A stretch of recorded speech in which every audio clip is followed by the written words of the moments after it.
Hey, Look girl. at my empty shelves. Oh my God.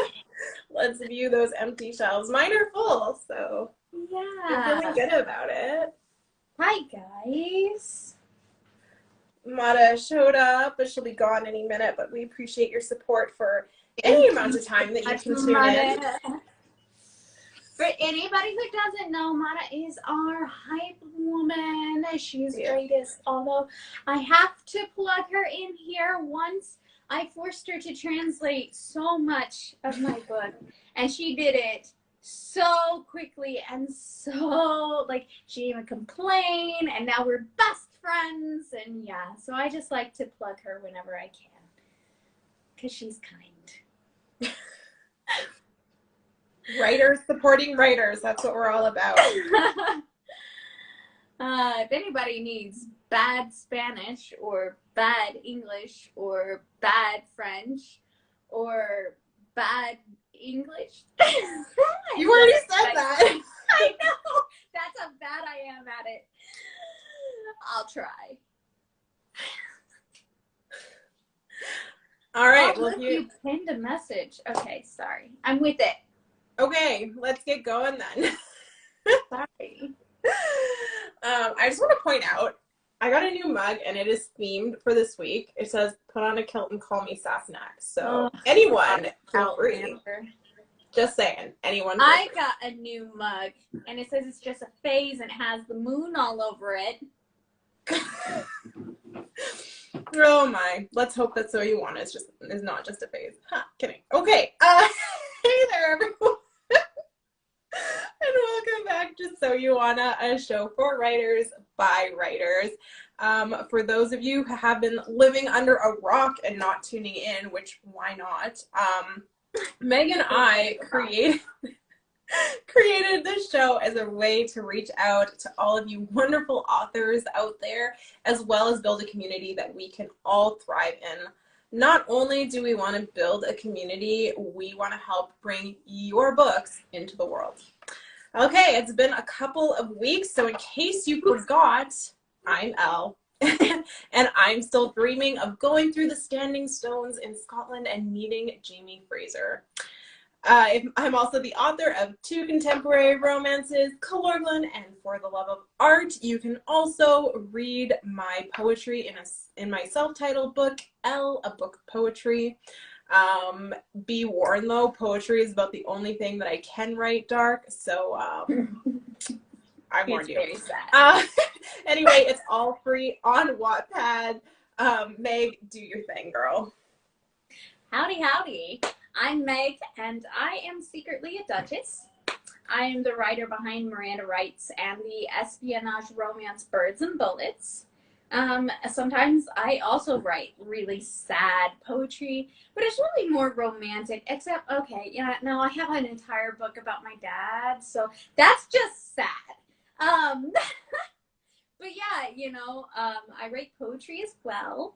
And you can find all of that stuff on Wattpad as well.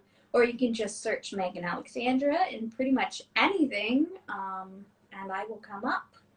So yeah, but the sad poetry is on Wattpad. So check that out. All right, who's ready to talk about period and historical dramas? Well, if you're not, then you're absolutely watching the wrong live and you should skedaddle. No, don't leave. Stay. That is like completely the opposite of what we want to do, Elle. Anyway. Where is your duchy? Megan of? I am the Duchess of Morania, which is somewhere in Germany. It was one of those, like, buy your own title thing to support the duchy, and I am a history buff, so I was like, yeah, I want to do that. And yeah, so now I make people call me Your Grace. I do not do it. No. But some people do, suckers. It's not me. I am holding your questions till the end, as I always do. But if you get that itch and you just need to throw another one out there, feel free. You know, we always try to follow the chat. You guys are incredible and amazing. You always chat so much, and we love your questions. And yeah, that's about enough complimenting. All right. If you want to avoid our endless chatter, then you can subscribe to our YouTube channel where you can zoom right past all this boring stuff about us. And get to the stuff that you actually want to see. Yeah, so please do subscribe. Yeah.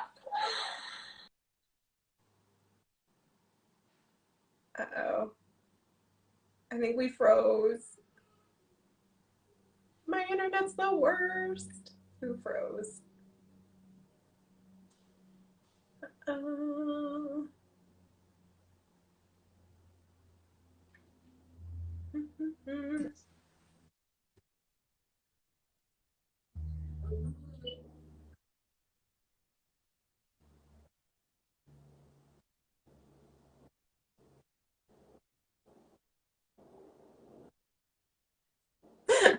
I mean, I do. I am so excited to make you a mug or a blanket for Christmas. One or the other. Maybe both. So I need a lot of pictures, everyone. All right, I turned my Wi-Fi back. So I'm back.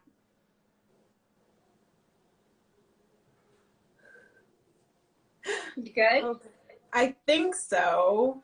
Have I been good this whole time? I don't even know. You went into the circle once for me, but it might be my end. I switched into my office recently, so the Wi-Fi is a little... Yeah. Megan, okay, you froze. Cool. It's me.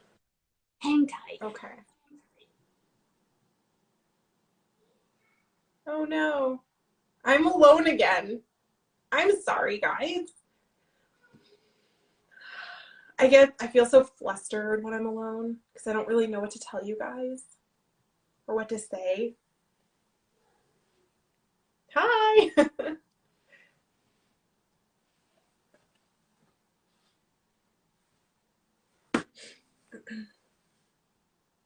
I thought it would be easier to reset. I'm back. This is fun when we have technical difficulties right off the top. You know, we had a meeting before this for like an hour and nothing happened. Like, it was completely cool and whatever. But like I was saying, I moved into an office this week and I haven't installed my Wi-Fi booster yet because I'm a boomer. So I need to do that probably. I need to do mine too. Get mine. Okay. Anyway, we were talking about screenshots. Send them. I need lots for my blanket or my mug that I'm going to make for Meg for Christmas. Yeah, because nothing says healthy boundaries like wrapping myself up in a face blanket. Just think of all the beautiful pictures of me that you'll have wrapped around you. Cozy memories. All right, you want to get started? I sure do. All right. So I'm starting again this week. For those who are kindly taking that tally that I asked for, 2 weeks now. 2 weeks in a row. I think it might be 3. Oh, really? Oh, okay. Well then. Anyways, I know what everyone is thinking. Historical and period drama. Elle's going to talk about Outlander. Well, joke's on you guys, because I'm not going to talk about it today. You're literally talking about it right now. Your cup is from Outlander. Okay, well, that's just one. Okay. What I'm trying to say is that although it is a historical drama and I love it, I'm not going to bore you guys with it today. Or I'll spare you this week. No promises for next week. Well, maybe promises for next week. All right, let's maybe start by differentiating, said the word, between a historical drama and a period drama. So a historical drama takes place within a historical event. So a well-known example is Titanic, the movie. So the story of the movie is obviously based around the sinking of the unsinkable ship. And there are even real people that feature in that movie that made the script. Can we all talk about the old couple who like nearly drowned? Ugh, it was based on real people. And I mean, I'm a romance writer and I don't even think I could write that kind of romance. Like knowing that you could get off the ship, but knowing that your life isn't worth living without your husband, like, oh God. May we all find that kind of romance, people. Well, anyway, moving on. And then a period drama is based in more in a particular period. So a really well-known period drama that, you know, I personally love. It's one of my favorite TV shows is Downton Abbey. If I'm not talking about Outlander, I'm probably talking about Downton Abbey. I seem to remember you told me if I hadn't seen that show, we couldn't be friends, but I had seen it, so we were fine. Yeah, it saved us, that's for sure. So while we see pieces of history in that show, the kind of emphasis of the show is more on the period itself and how class played a role in how their life was lived.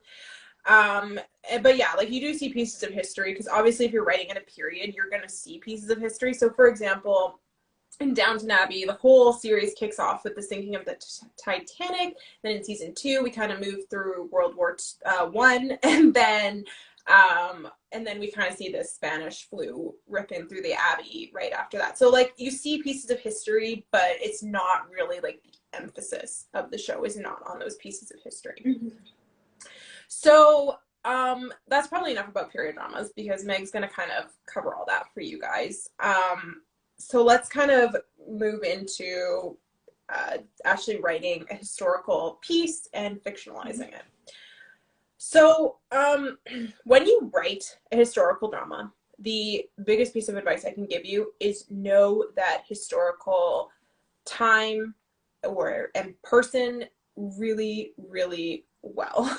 Yeah. Everyone get your drink ready. I'm going to say the line. Do your research. It's too bad Mata's not here for that. Honestly, there's so many moments in history that draw people in. But not every moment is actually for everybody. Some people like certain periods more than others, which we do have your results for that as well, and we'll kind of go over that. For me personally, I love like the Tudor era. I actually read a super amazing book, which I have like right here. This book was based on Catherine Parr. What's it called? It's called Queen's Gambit by Elizabeth Fremantle. It's really, really good. It's all about Catherine Parr, which, if you know Henry VIII, it's his 6th and final wife, the only one to have survived him because he died before her. But it's really good. It's really accurate to the timeline of what happened from the time that she kind of met and was told she was going to marry the king to her own death, which, if you know the history, we all know that Catherine Parr died of fever. And it's just really interesting. It was really well done to the time, to the history. If you actually know the story of all the wives, it was probably the best done I've ever read. But I also really adore the 1920s to about 1965-ish is another era that I really love. There's lots of little pieces of history in there that I think are so interesting and so pivotal to modern day. So I really like reading stories with those little nuggets of history. I also always joke that I was born in the wrong decade, so because the idea of like sitting in an office and like typing on my typewriter correspondence for 8 hours, like, sounds perfect for me. Sounds like my dream job. But all that to basically say there are lots of moments in history that draw people in. Make sure that you know your moment really, really well. My next tip is that once you've picked that moment in history that you want, and then make sure that you free write and brainstorm. So just take 15 minutes and write down things like, what are your assumptions of the period? What do you know about that historical time or that historical moment? What was the culture like during that time? anything like that. And you can use films to help you kind of figure that out. You can use, obviously, encyclopedias and stuff like that.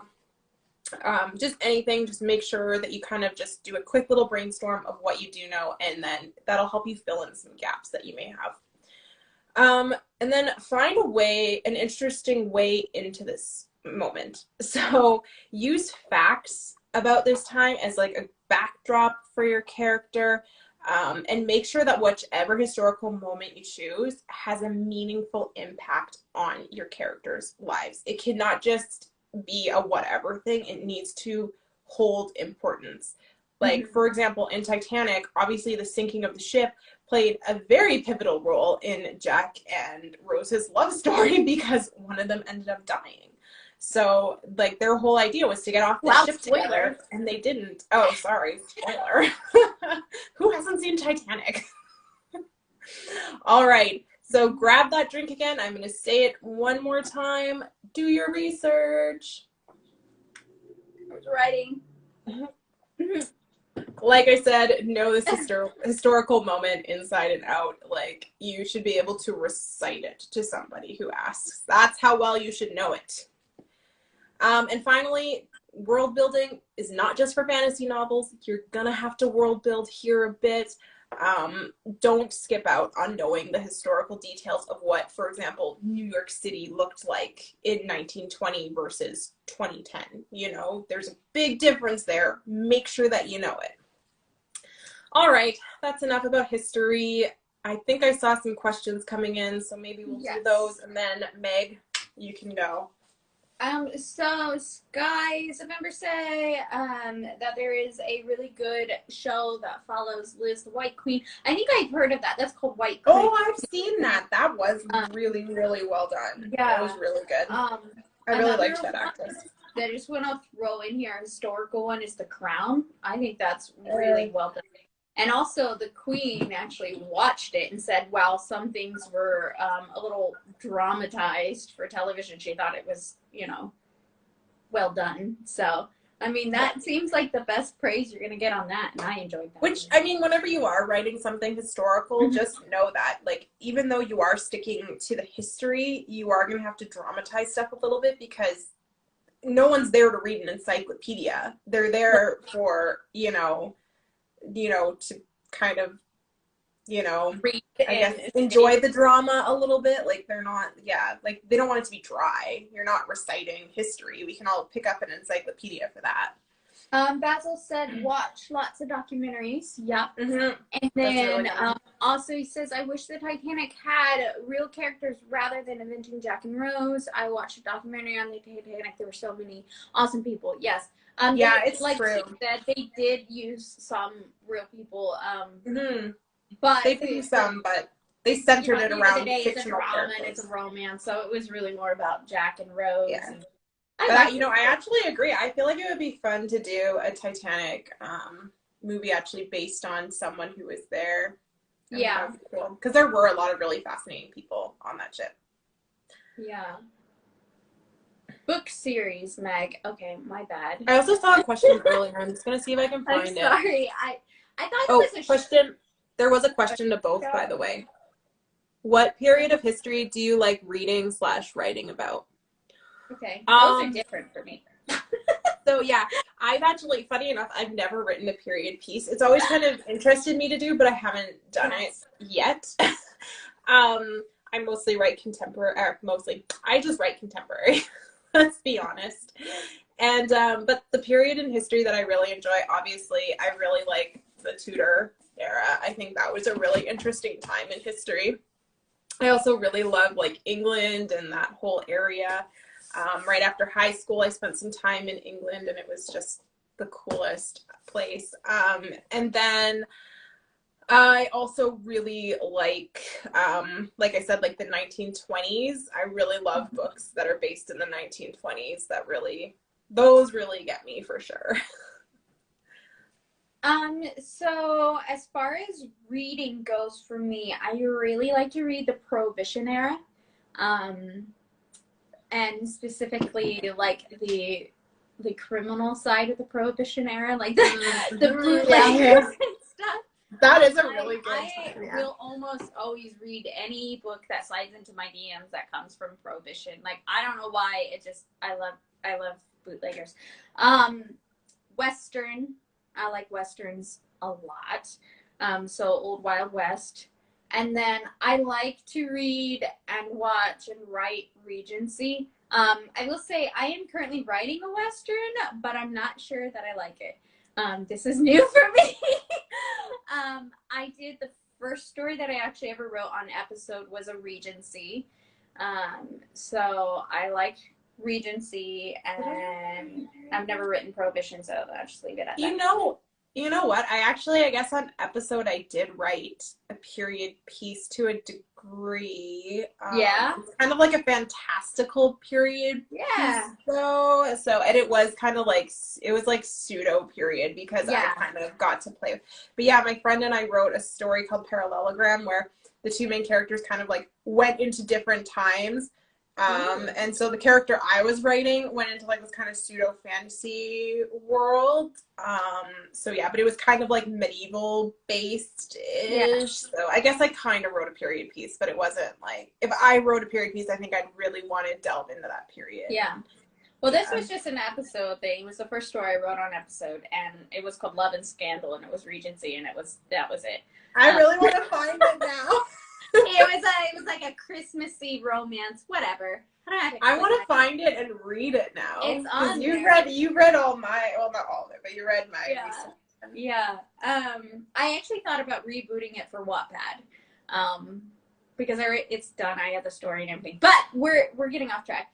We're really getting off track, yeah. Sorry. And currently, right now, I am writing a pseudo-medieval romantasy. So, good. That's been actually really fun to write. So I'm like loving being behind the curtains of it and like being a part of it. Like I love being it. hit up at 3 in the morning where I'm like, okay, but take a journey with me. What if? It's so funny because we're in different time zones. I'll wake up in the morning to like 20 messages from Meg about it, and I'm like trying to wake up, and I'm like, okay, wait, what are we talking about?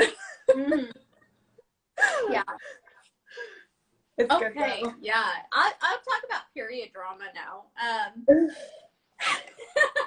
Before we run out of time. We got really into that question. Yeah, sorry.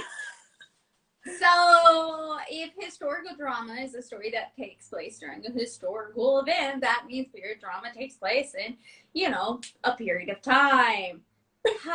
Okay. But seriously, as Elle said, a period piece is a specific era of time and not the event.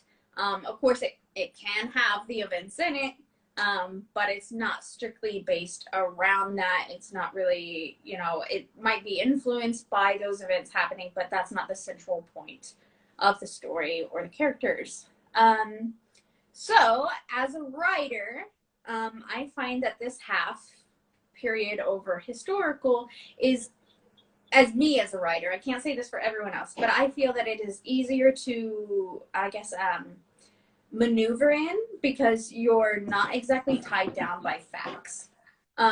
Like there are rules that exist, but you can kind of run with it a little more, and it makes it a lot easier to genre mix, which I like to do. So in a drama, if you're writing about the Titanic or any world war, you have, the sides of the wars, you have leaders, names, and end results that are kind of set in stone and you can't change unless you're writing, I guess, a fantasy that alters the timeline, but then, you're kind of getting off away from historical drama into something else.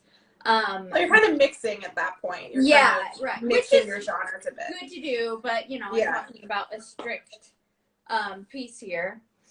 I don't know. I just feel like in the period you can move a little more freely because you can create towns and dukes and random footman number 9, and you can bend the rules like with class disparity and romance and that sort of thing, and people will read it and it won't feel out of place or incorrect as they're going through it. And I like reading that, and I like writing that. And then, like I said, it's very easy to mix genres with that. So at least for how my brain works, like I'm writing the pseudo fantasy romantasy right now, and it's kind of like the European medieval vibe, but it's in its own world, and like it has kind of like a magic system, but it's really more like a religious system. But yeah, okay. The point is, it's more free, and I like that. But some rules to just kind of remember when you are writing them, just to lay them out for you. One, obviously, the era needs to be, cups, please. I have to say it, so I had to drink first. Correctly researched. So do your research. And then if you alter things, make sure that they feel natural in their progression, and they have like an explanation. So for instance, Bridgerton, which will trigger Elle. Okay. It did this well, I thought, because it threw in like a single line in the series, at least in the Netflix series. I haven't read the books. But, you know, they said that the queen was a woman of color and the king had fallen in love with her. And that was why you had a much broader cast, diverse cast amongst them. She is like fuming at this. It's just, okay, so I mean, like, obviously the thing about period is that you can have like kind of this continuum, and you pick where on the continuum you are. Are you going to do more, you know, your own thing, or are you going to stick, you know, rigidly to the time period? And I'm just someone who, I like to be here, not here. You know? Yeah. So where I'm the opposite. I'm okay with bending the rules, and I like to see how people explore that and how they get to where they got. And I don't know, I found it very interesting. There are other things about Bridgerton I did not like, but the point is, you know, it's not I good thought on that one. was interesting. And traditionally that is not a quality, you know, diversity is not a quality amongst nobles in the Victorian or pseudo-Victorian era that was. So, you know, whatever Bridgerton is. Do you two like to write about ancient history? So a little bit ago you asked about, or you said something about ancient Egypt, and I thought it was neat. I don't like to write ancient history because I don't know. I just like to be a little more like freely able to write whatever. Like I'm not really a historical writer yet, I guess. So I don't really like to write in it, but I do like to read in it. And I do like I said, period or fantasy things that take on aspects from ancient history. Like there was a reimagining that was on the Choices app that was of Caesar's time and his like life, and I thought that was a cool book. But yeah, that was definitely a reimagining. So I definitely don't write about ancient history because I write all contemporary stuff. Yeah. So, but I also don't really read in ancient history very much. Like my interest definitely lies kind of, like I said, like Tudor era and up, which isn't like, obviously that's well past ancient history. And I sometimes feel like part of that might be because my mom forced me to go to Catholic school, and so I felt like I got too much of an ancient history lesson. I just never enjoyed like Greek mythology and all that stuff. I've just never gotten into. I'm just gonna like pretend I didn't take a mythology course. Like that wasn't like an extracurricular that I was super stoked about and aced or anything like that. That's definitely not me. Opposites. Okay, so sometimes we're opposites, and sometimes we're so eerily similar it makes me a little bit nervous, and I feel like I should ghost you.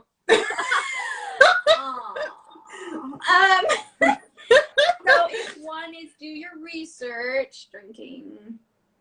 I'm out of water. I'm not, but my tea is starting to get bad.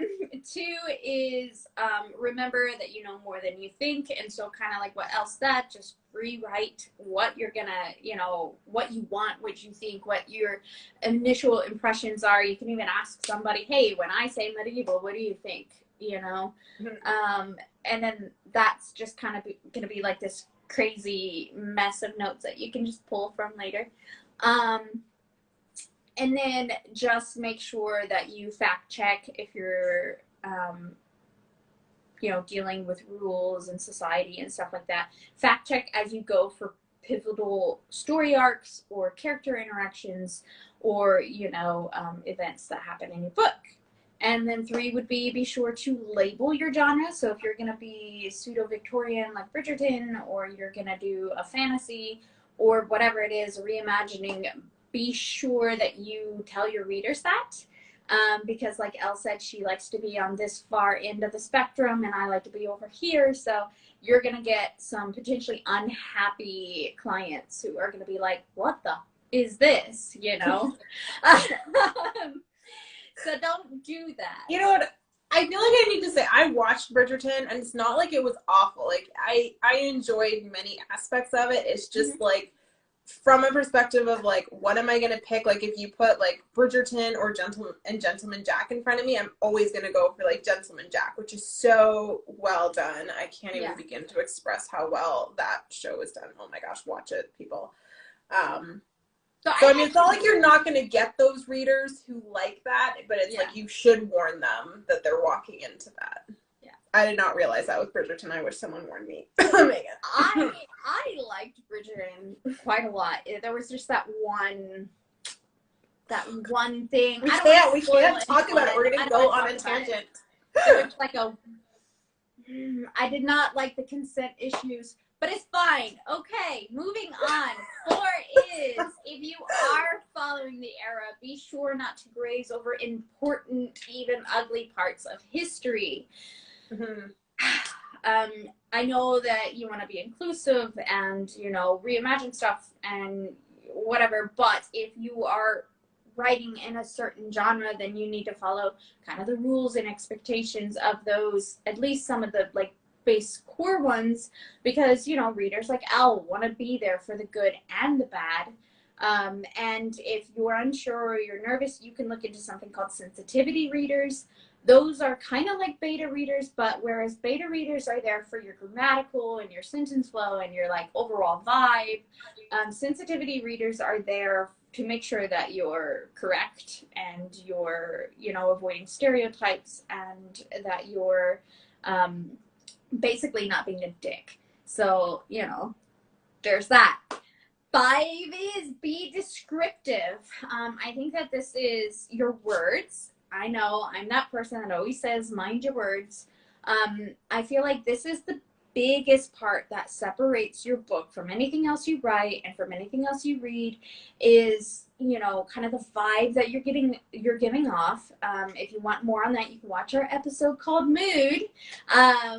But, you know, your choice of words, bird words, and the ability to see or, you know, paint a picture for your readers is, I don't know, kind of like so much better, because not better, but it's kind of expected, because so when you read contemporaries, if you tell me, and it's close to modern day or present day, and you tell me that they're in a coffee shop, there are things that my brain automatically fills in without you having to tell me. You don't have to spend a page and a half telling me that there's a counter, because I know there's a counter. I know there's probably a few baristas working. I know there's probably some J-hole ordering a caramel macchiato with non-fat milk. You know, like I'm filling in the gaps, okay?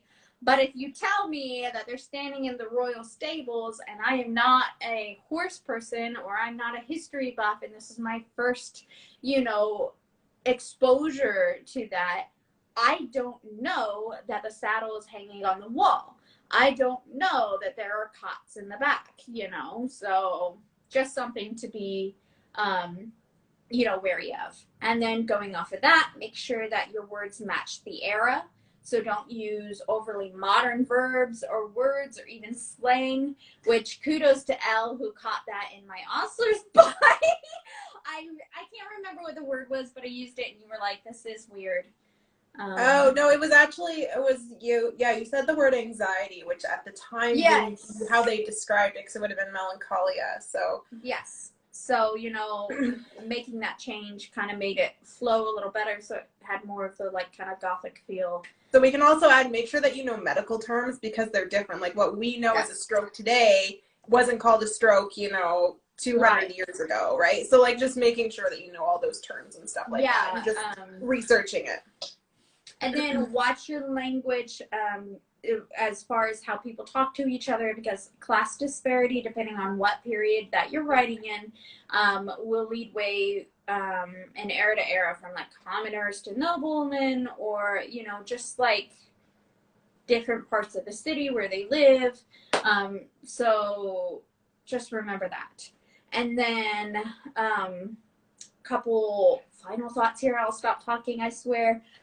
Period pieces don't have to be historical or include historical figures, events, or whatever. Just be careful if they do. And then, that's pretty much it. Remember your resources. You have Pinterest, YouTube, friends, this community, Elle and I, and so many options out there that can help you fact check or, look into clothing, language, whatever you need. Or even help you decide where on that period continuum you want to be. Like maybe you're coming up with a story and you're more at the end where you do get to put in some, where you do kind of fudge the lines on what is accurate for that period, or maybe you're trying to be more accurate, So as you can tell, I'm a huge I'm a huge period and historical lover when it comes to reading. I adore those type books. So I am always happy to answer questions or help you find good resources and stuff. I definitely love it. But just keeping in mind, I'm more here than here. So. But if you want somebody here, that's me. That's me. I'll help you world build your magic world, whatever. If you want to try to study at me for hours, I will help you world build an accurate world. I will tell you the names for things. I'm the imagination. This is the history. Or you can use both of us and find yourself somewhere here in the middle. Sorry guys. So let's talk about drama and romance, because we kind of touched on that a little bit. But we're and it's a commonly confused thing. What? Yeah, and it's just they're very commonly confused genres. People sometimes don't know, do I classify my book as a drama first or romance first? And, because you can have a romance drama or a drama romance, but you need to know what order you're putting that in. So we're here to help. For anyone who just heard Danger Zone scream across the screen, I'm so sorry. That was my text tone. I didn't hear that. I turned my phone off. I'm sorry. We're going to talk about that later. I'm wondering why that's your text tone. I am a Top Gun fan, okay? And I'm also an Archer fan, so, Okay. Yeah. Cool. Okay, whatever. So, so breaking down period historical romances and dramas, we briefly touched on the differences when we introduced them, but, if you really need a hardcore breakdown of romance, we do have an episode of that. Hey. What? Yeah. I was saying, yeah. Oh, did you say A? Hey. Did you just go full Canadian on me? Good God. I did. I'm so sorry. I just had a Canadian moment. I'm so sorry. A. Are you the Apologies. Bonds? Hey. Hey. But why don't you break down a clear cut? A more clear cut thing? Oh, okay. Yeah. So first off, let's make a like a really clear-cut line down the middle. Because like I said before, there are romance dramas, there are drama romances. But the main difference is always that guaranteed happily ever after. So like a good example of like a romance drama is Outlander. Because you literally promised you weren't going to talk about Outlander. I'm sorry. Okay. Sorry. We'll move on then. Okay. In romance dramas, you can leave the two love interests apart at the end. Something can separate. So for example, like Titanic, you know, we'll go with Titanic on this one. You know, Jack died in the end. So obviously not like a full blown like romance. No one who's a romance lover who's looking for that happily ever after is going to pick up Titanic and be like, this is the movie. So, but you know, you just have to be happy. But the only thing I'm going to say about that is be weary, because the story's going to be a little more complicated, to really up the stakes. And again, you just have to remember, romance readers want that happily ever after. If you're not planning to give them that, you really need to classify your book as a drama first and a romance second. Because otherwise those romance readers are just going to be pissed off. Yeah, for sure.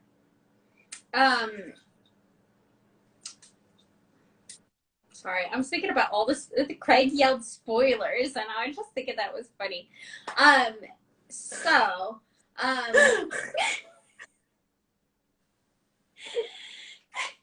if you put that tag in your synopsis that it's a drama and not a romance, it will keep readers like me away, which is good because, you know, I will go, if I do read it, I guess, I'll go in knowing that you're going to gut me. So, you know, like that would be great. I want to know ahead of time instead of, you know, just being gutted at the stumbling onto the ending. Yeah, like I got tricked here recently. That's why I'm so salty about it.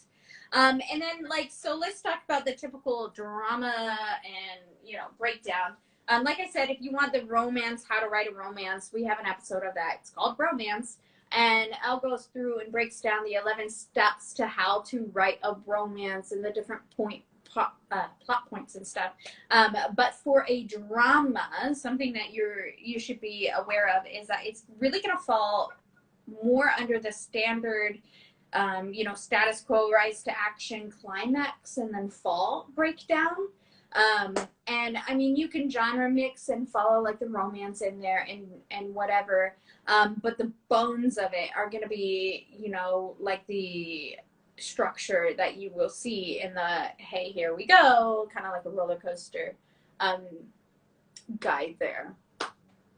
So, that would be like, I keep saying, you know, Titanic and Romeo and well, I didn't say Romeo and Juliet, but Romeo and Juliet and whatever romantic drama. But yeah, that obviously Casablanca, yeah. Obviously there's on Gatsby, you know, there's like a rise to action and then it quickly tapers off. You know, I'm just gonna throw this out here. Gatsby is your Outlander, because we always end up talking about Gatsby. I mean, to be honest, it is, though, because I haven't read Outlander and you haven't read Gatsby, so. But I always show my Outlander all the time. I'm like, hey, you guys, Outlander. All right. Hold on. I'm going to go to my classics over here. I have actually quite a few copies of this, but the one I will show is The Great Gatsby. It's that book that I just keep buying because I need this extra version of it. I don't know why. But yeah. Okay. Anyway, the point is, you guys, a drama is going to be serious, more or less. You're not going to be writing Netflix's next rom-com. You're probably going to be headed more to, like, Life Channel. Mm-hmm. Yeah. But to recap, too long didn't read. Historical dramas follow a specific I can't talk. A specific event in history, like the sinking of Titanic, and period dramas existed in a specific era or segment of time, like Regency, medieval, or even the Roaring '20s. Who is sick of the word Titanic? We should drink every time we say Titanic. How about that? New game. Real fast, before we go into the questions and everything like that, I promised the artist who did this for me that I was going to plug her in here because I am so stoked. I was going to announce it last week, but a family emergency came up, and so we had to cancel the show. I'm sorry for that. Okay. Let me just pull this off the wall. That excitement of like, okay, that was a lot. So this is the Down a bit. cover art. Down a bit. Yeah, down a bit. Yeah, there we go. Now we got the whole thing in there. Yeah. This is the cover art for The Ostler's Boy, which is my current work in progress. I am about 60K in, so I will be done here very quickly. Hopefully, I've just jinxed myself, knock on wood. But I'll get you there. I'll push you. As you can see, So romantic. It's very wonderful. And not that I just talked about royal stables, but they are in stables for anyone looking close enough. And if the title didn't give it away, there are horses involved. So that was done. I'm going to butcher this. Wigged Wonder.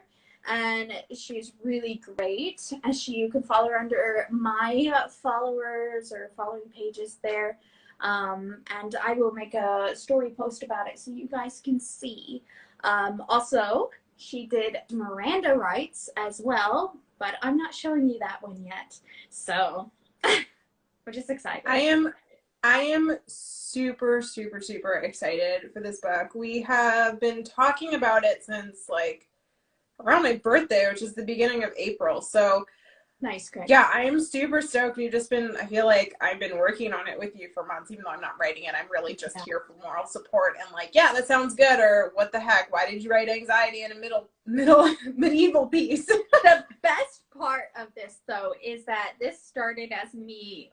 One day I just messaged you and I said, do you think I could write a medieval romance? And you were like, actually, yeah, it was the beginning of March. You messaged me and said, can you come up with a, like, because I had just said, you had convinced me to make more So You Want To posts after my romance one. And I was kind of like, yeah, maybe we'll see. Like, I wasn't super into it. And then you asked me if I could make one on medieval fantasy. And so then I was like, okay, sure, I'll do that. And then it turned into, well, I'm not so sure about medieval fantasy. Do you want to help me write a romance? Yeah, actually, The Austin Boy started out as a fantasy, and it had like a magic system and everything. And then I started, I don't know, just it felt more period locked. So that's why I keep calling it like a pseudo fantasy, because it's like there's some mechanics in it that feel like maybe, you know, it's some sort of magic, but it's just a bunch of, you know, kids falling in love and whatever. Okay, question. It's its own kind of magic. I will say it is very dark, but it is the cuddlier of the books that I've written, I think. It is actually much cuddlier than Miranda. Let's be honest here. Okay, let's move into, you guys left us your favorite periods. Yes. So we got Regency, we got 1920s, Victorian, anything before technology, like medieval or after medieval, and Mad Men period. I like that. So, and I'm with you. I loved Mad Men. I love those. Again, a super amazing TV show. So well done. Man, love it. I'm weirdly into Peter Campbell, and I don't know what that says about me. I have to tell you, when I interviewed for my job, they had a question that said, you know, how do you handle stressful situations? And I literally told them, I don't know why they hired me. I literally told them I don't get stressed out because I enjoy tedious tasks. I'm like, that is the dumbest thing that's ever come out of my mouth. Like, I don't even know why I got scared. It's fine. Whatever. It worked out. Happy ending, guys. Yeah, spoiler, she got the job, you guys. Yeah. Okay, Oh, questions and answers. So how would you write historical pieces in a high fantasy setting? I don't know because I don't write fantasies. Okay, I'll take it. Look at you. So I would be very historically accurate. So follow like the bones of the historical event, and then you need to think about why is it happening in your. There's Harmony Craig's. I know. Craig is such a fun time, guys. Like I gotta plug him in here. So obviously his username is Craig Crash TV. If you guys don't follow him on Twitch, you absolutely need to. Watching him play games and playing with him, because I had the pleasure of actually playing with him, it's just, I've never laughed so hard. Like, it's just a fun time. So if you like his chat in here, like, go watch him, go subscribe, you know, whatever. It's great. I'm sure he has a link in his bio. If not, you can ask me for it, or you can follow my Twitch, and he will be under the people that I subscribe to. So, okay. Sorry, had to do it. Had to gush. He's a funny guy. Writing historical pieces in high fantasy, I would, even if it was low fantasy, I would be careful with following, you know, kind of like the bones and the structure of that event. But depending on where you're going with the story or what makes it fantasy, so like if you're doing like a steampunk, or you're doing like a time traveler, or you're altering the timeline or something like that, you know, try different ideas and then see how they influence your story and why they influence them and whatever. But I would base the actual event in as much known fact as possible before you change it. Or if you change it and you start out that way or whatever, you know, make it very, very obvious that it's different. So the question is specifically high fantasy. That's why I'm kind of like, if you're changing it, because that's what comes to mind. But yeah, that's how I would do it. I would just try things. Was that coherent? I feel like it was. And I mean, I think a good example in the movie world is, what's it called? Abraham Lincoln, the Zombie Slayer or whatever. It was very, Pride and Prejudice and Zombies, whatever. Yeah, like, I mean, I think it's good, like, because then you're taking that so they took, like, in the movie, they took, for example, Abraham Lincoln, and they kind of followed his life accurately, but they threw in some zombies. And so, like, that's kind of, like, how you can do it, is, like, take the event, follow it accurately, and then throw in your fantasy, however it is that you're planning to do that. Yeah. Okay. Historical romance writing, is that easy to do? I think it's kind of like, you know, just like the fantasy, right? Like, you need to take whatever historical moment it is, you need to follow it accurately, and you need to throw your romance in there. Again, we're going to have to drink to this, because I'm going to say Titanic did this. They took the Titanic, and they followed what happened in the sinking. Mm-hmm. But they threw in the romance story kind of on top of it. And so it happened during it. And then again, you want to take that historical moment, and it needs to affect those two characters somehow. Like, there just needs to be a reason for it. As far as, is it easy to do, is writing really easy, or is it just mostly crying? And yes, it's a lot of crying and ripping your hair out and saying that you're going to throw your whole book in the garbage, and then someone talking you down from a ledge. Okay, but you've done that, so. Did I message her? And I was like, I deleted a whole chapter. I was so mad. It was such a good chapter. Okay, anyway, I think it's easy if you like the story and you're passionate about it. For me, when I look at historical romance, like I said, it's not really my wheelhouse. I've never done it before. I might feel a little anxious about it. You know, thinking about it right now, I kind of want to puke. But I would read it, you know, like it wouldn't be easy for me. So I think that's kind of like a relative question. Yeah, if you're just stepping into this and you've never done it before, I highly recommend picking a moment in history that you love. Like, something that you really, something that you really enjoy researching in general. Don't just pick something because it's well known. Like, pick something that you personally are going to have fun researching and writing about. Lest it becomes something like The Shining, where you're just like tapping away at your typewriter in the old abandoned haunted hotel, and then you try to kill your family. That should be a really dark turn. Oh my god, this is a dark romance writer. It's not like light and fluffy. Okay. Okay, let's move on. What's your biggest tip for writing a period drama? My biggest tip is research. Know the period that you are writing about. Are we not doing that? Know the good, know the bad. Yes. Know, again, where you are on that continuum. Are you going for really rigid, or are you kind of wanting to play it loosey-goosey? Know where you sit and follow that through. That would be my biggest tips. Mine would be watch and read things that are in the period that you're looking for. So kind of like research, But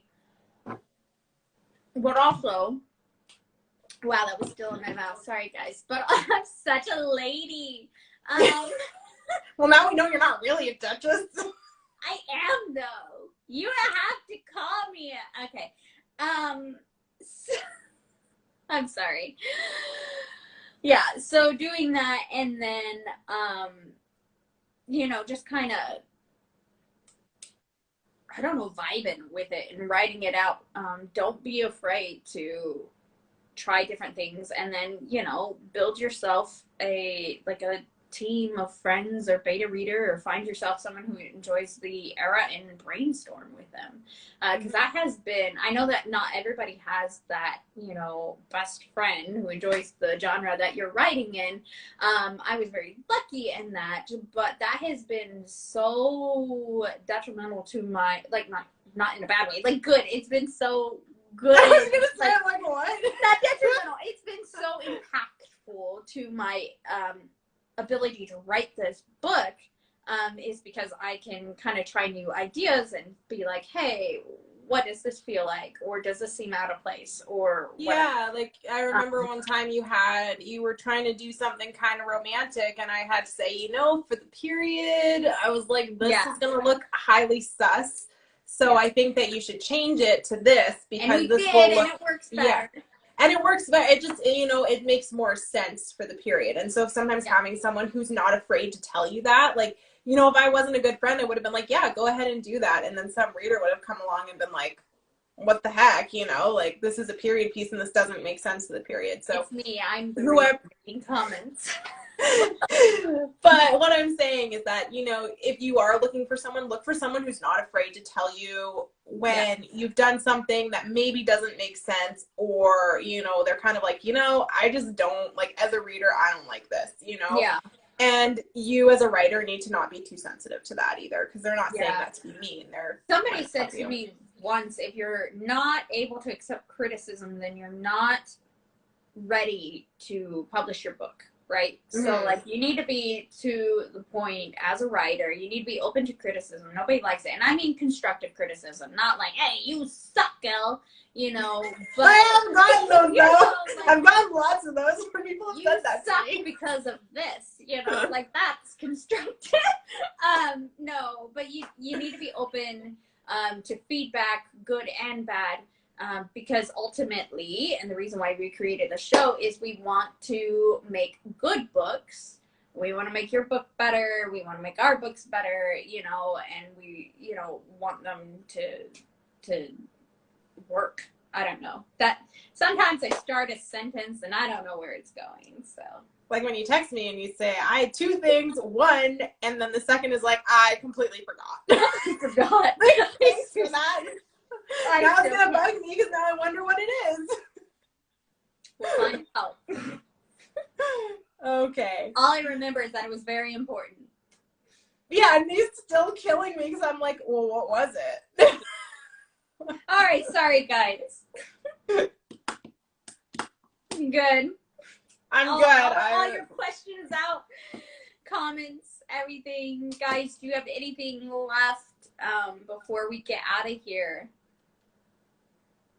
Well, I wish I I had wish I had people people that comment on. commented on my chapter.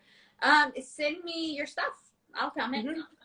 Yeah. I comment a lot on people's chapters. I'm kind of Yeah. that annoying commenter who like pretty Yeah. much sometimes every paragraph I'm gonna say something. Yeah, and I vote on the ones that I read so that you know where I'm at. Yeah, I vote on the things I read too so that people know. Yeah. where I'm at. So send me your link and I'll check it out. Actually, you are on my reading list on Wattpad because you are part of the Sprinty McSprint squad on our Oh yeah, Discord you'd be on server. mine too. Yeah. Yeah.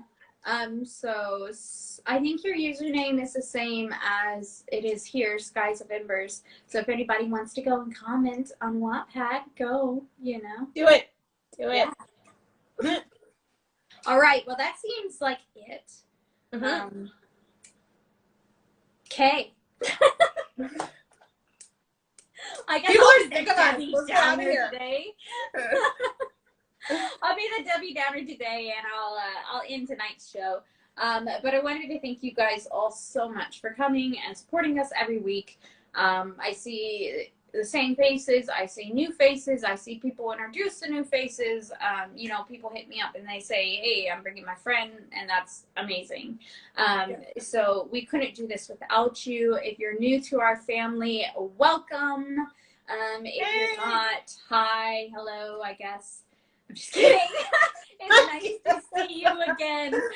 I'm uncomfortable with emotions. So, anywho, check out our YouTube. It's So You Wanna. The link should be in my bio. I think I added that. Did I add that? If not, you could just search So You Wanna. I'm pretty sure I added it. That would be stupid if I didn't. But you could just search So You Wanna. This video will probably go up there. We have our romance up there. We have mood up there. We have language up there. We have our LGBTQ plus up there, I believe. Yep. So yeah, and follow us on Instagram, follow us on Wattpad, send us those screenshots, I fucking guess. I so want to sleep in a creepy face blanket, you know. I know little you snuggly do. burrito. I know in the middle of the night you just want to wake up and see my face smiling at you. Or doing something like so bad. Why would you this to you? Oh God. Good night, everyone. Take care. And remember, we want to see you next week. We are talking about representing Black characters and writing. And yeah, we're super excited to announce that we will have another guest writer with us. And that is Katina and Lewis. Katrina, sorry. Did I butcher that, Katrina? I just always call her Kat. No, I spelled it Sorry. wrong. I spelled it Katrina. You did. I just read off a teleprompter, guys. Katrina, whom I've met and actually talked to. So, you know, ignore me while I go Ron Burgundy on you. I'm Ron Burgundy. Sorry. But yeah, she will be here next week with us, and we're super excited. She is so much fun. We actually worked with her on another project, and we dragged her into this one because she's that awesome. Yeah, we've been looking for an excuse to get her on, and this felt like the right one, and she was super excited about the show. So we're like, well, let's do it together then. So here we are. Yay! Yay! All right, y'all. Oh, I just turned American. I went from Canadian to American. Hey. Oh, I don't know what happened there, you guys. Whew. Okay. I'm gonna go glug some maple syrup.